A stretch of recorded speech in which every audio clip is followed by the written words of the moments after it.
rickshaw here. This is the 15th of December. It's a Tuesday, 2020. And this is my second take on a video.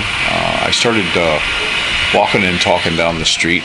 There was a viewer asked me, he says he wants to come here for 6 months to a year with 8,000 US dollars, and he'll come here with that. And why don't I do a video? You can see it in the comments there on one of my videos I had. So I'm going to go ahead and address that right now. The reason why I did a real good video, but when I was watching it, for some reason today, these tricycles and bikers, every single one of them had their muffler off. And the one come by was so bad, he drove from all the way at the end of my street all the way to the other end. It was still like he was right in my ear, and it stunk. I mean, the thing's burning so rich right now, but it was super loud. So I viewed it. I have it in my phone, but I can't put it out. It's just too noisy, even with the mic. I had the wind mic on, and because it's a little bit breezy, and it started raining. I was under a tree, so that the rain noise was loud. So here we go again. But he was asking what it cost. Now I'll give you the 3 places I lived for rent. The first place I had 0 rent because we bought the house for $8,000, little 500 square foot place.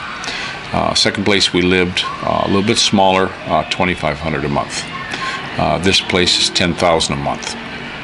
Our electric bill has been the same since I've been here. It runs between $1,000 and $1,500. I don't think we've ever had one over $1,500, $1,400. Our water bill in our first house ran $200 to $300 a month pesos, and in this house it's got garbage, security, and what else? And then the water in there. So we pay for that whole deal. We pay about it's $1,200-1,300 like that every month.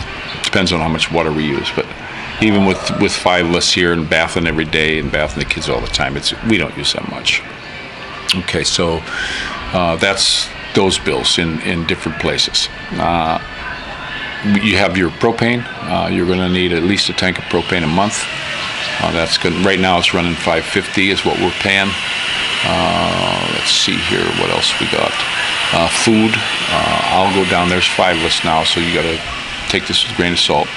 I'll usually spend just on the fruit. I'll go down and then I'll buy 1,000 pesos or so worth of fruit from this one fruit lady we go to.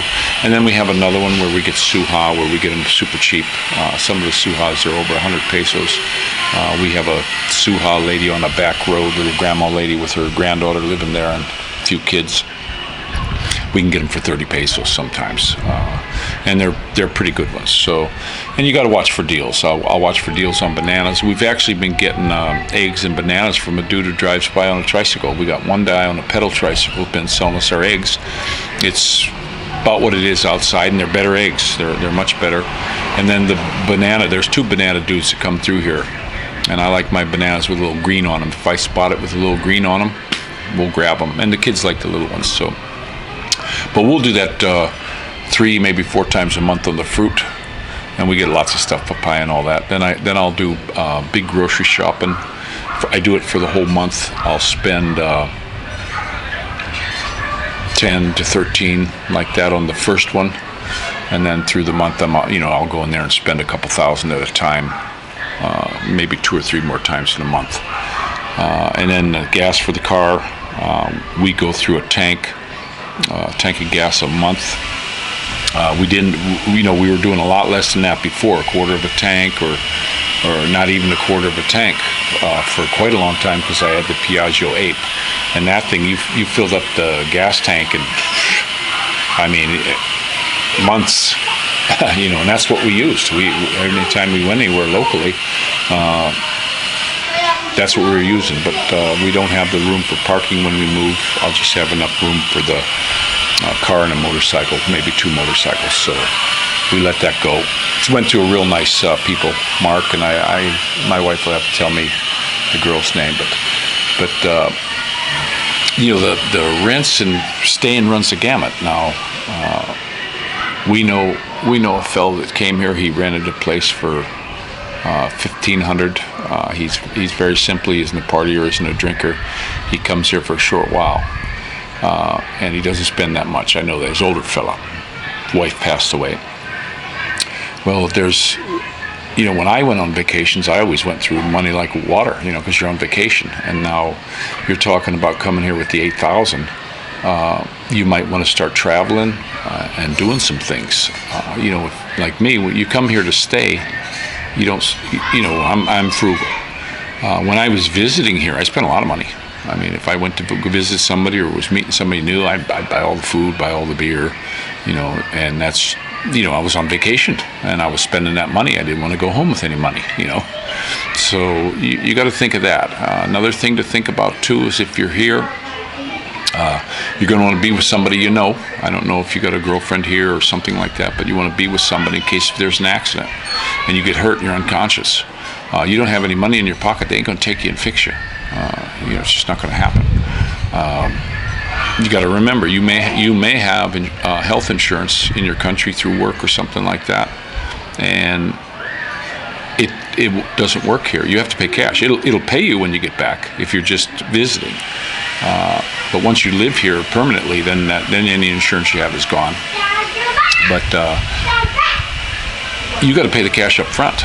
So let's say you're 6 months and your 8,000 is just about gone, and you get in an accident.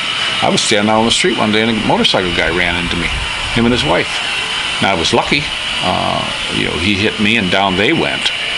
And but I'll tell you what, I was sore for quite a long time. Didn't have to go to the hospital. They did, but these kind of things happen, and it's out of the blue. You never know when an accident's going to happen. So, yeah, you need to have something for that. I never advise carrying a lot of money around, and don't flash your money when you're here. I don't think that's a good idea.